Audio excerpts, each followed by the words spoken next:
Welcome to another GCSE science lesson. We're going to learn today what all of those crucial numbers mean on the periodic table. So before we get started, make sure you have a periodic table like this one from a GCSE paper, one that has whole numbers for each element apart from examples such as chlorine where you can see 35.5. And by the end of this lesson, you should be able to recall the meaning of the term mass number of an atom, describe atoms of a given element as having the same number of protons in the nucleus, and that this number is unique to that element. Describe isotopes as different atoms of the same element, containing the same number of protons but different numbers of neutrons in their nuclei. And calculate the numbers of protons, neutrons and electrons in atoms given the atomic number and mass number. And finally, explain how the existence of isotopes results in relative atomic masses of some elements not being whole numbers.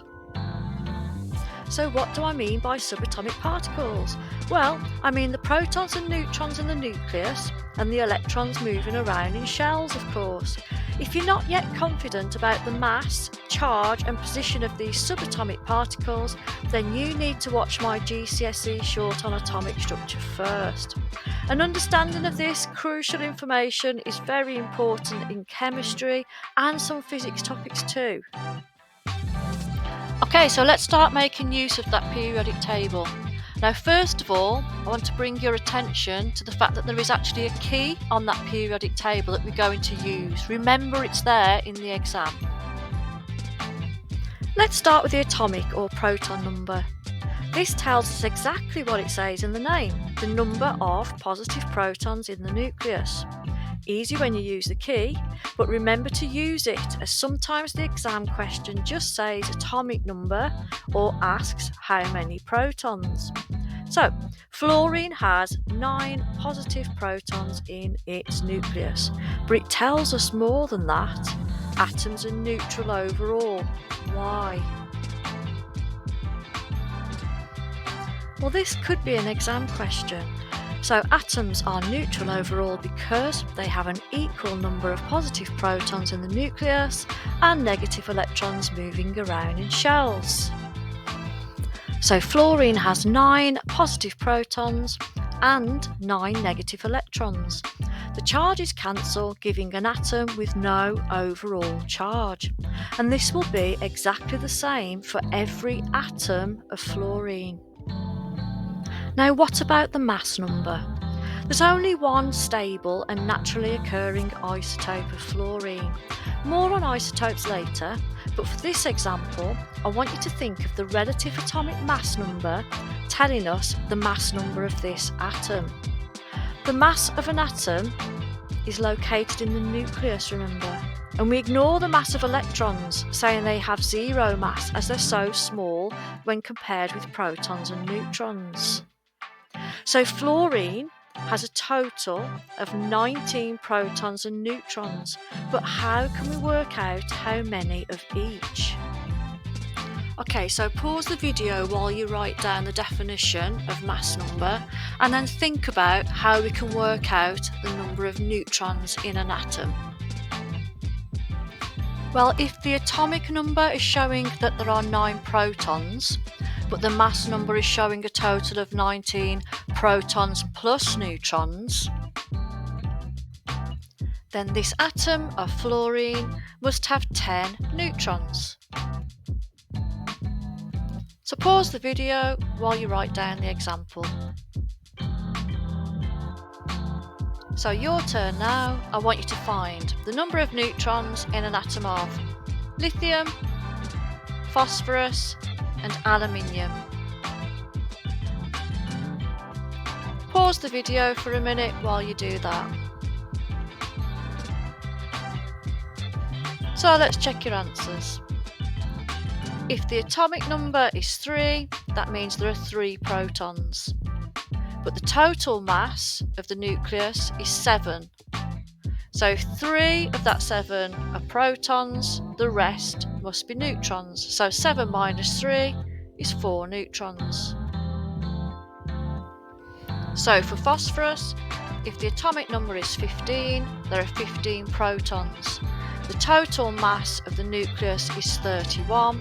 We know that there are 15 protons, so the rest of that 31 must be neutrons.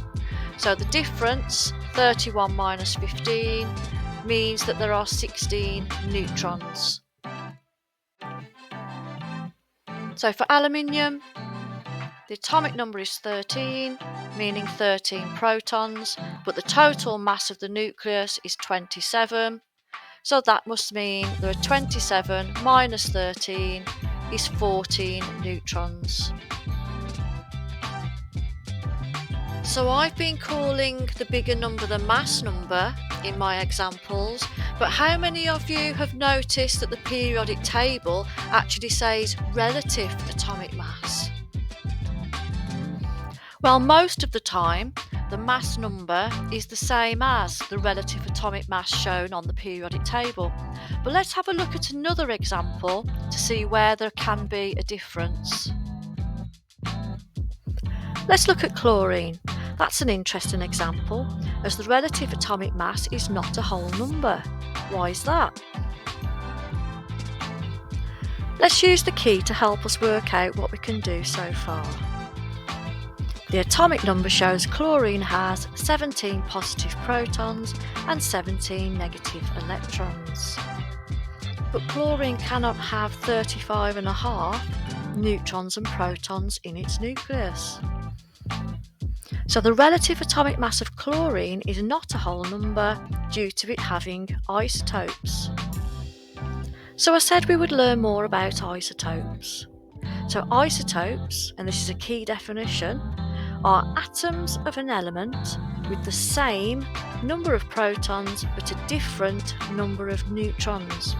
So that's an easy 2-mark exam question if you can remember the definition, and the mark scheme will show the words same and different in bold, so they are key words that need to be included. So pause the video while you write down this key definition, underlining those key words. Now there are 2 naturally occurring isotopes of chlorine, but they both have 17 protons. If there's a different number of protons, then it just cannot be the same element. So the number of neutrons is different in different isotopes of an element. So chlorine has 75% of its atoms with a mass number of 35, but the other 25% have 2 more neutrons and therefore a mass number of 37. So calculating relative atomic mass is a bit like finding the average mass of 100 atoms, but I'm going to discuss that in a separate video for higher level only. And you'll never have to remember these percentage abundances, they will always be given.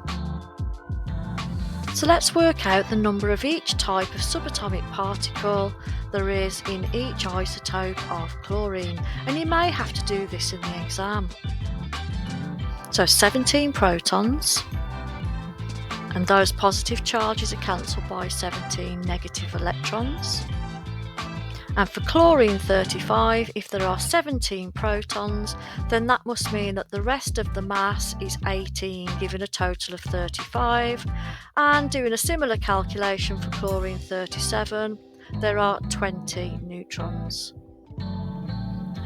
So for chlorine, the mass number of the isotopes are 35 and 37, but the calculated relative atomic mass, taking into account the percentage of each, is 35.5. So pause the video while you make a note of this example comparing the different isotopes of an element. So you should now be able to recall that The term mass number refers to the total number of protons and neutrons in the nucleus of an atom. And you should also know that all of the atoms of a particular element will always have the same number of protons. That cannot change and will be specific to that particular element. And possibly as a 2-mark exam question, you need to be able to describe isotopes as different atoms of the same element containing the same number of protons but different numbers of neutrons in their nuclei. And when given the atomic number and mass number of an atom, you need to be able to calculate the numbers of protons, neutrons and electrons. And finally, you need to be able to explain that the relative atomic mass for some elements is not a whole number because they are made of more than one isotope. So what to do next? Remember to subscribe to the channel so that you'll be notified when new videos appear. Don't forget to like the video or leave me a comment and I'll get back to you. If you are a higher level student, then your next step is to watch the video on how to actually calculate relative atomic mass.